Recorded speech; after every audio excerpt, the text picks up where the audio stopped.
a guy called Richard goes to prison and it's breakfast time. And he's sitting at the table with some other prisoners. And this bloke turns to a guy called David and says, "What are you in for?" And David says, "I smuggled 200 kilos of coke through the customs." Blimey. Then this bloke turns to the guy called Alfred and says, "What are you in for?" And Alfred says, "I raped my sister." Blimey. Then this bloke turns to the guy called Abdul and says, "What are you in for?" And Abdul says, "I blew up a hospital full of babies." Blimey. Then finally this bloke turns to Richard and says, "What are you in for?" And Richard says, "I said nigger right in front of everyone in class."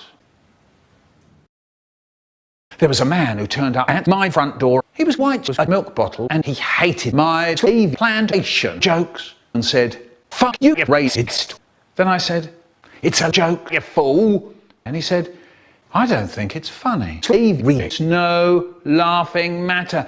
Then I said, "TV was abolished 200 years ago. Now they're trying to invent soy boys and people who start moaning about any stupid thing because they haven't had anything to cry about for a whole week. How many TV set you free today?" And he said, "The police murders black people." Then I said, "Perhaps, but where is your little protest sign when they murder a white or any other kind of person?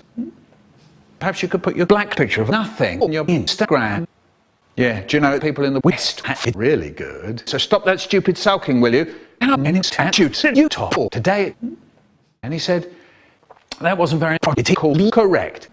Then I said, "Why don't you go to Saudi Arabia with a protest sign? Let's see how well you do there."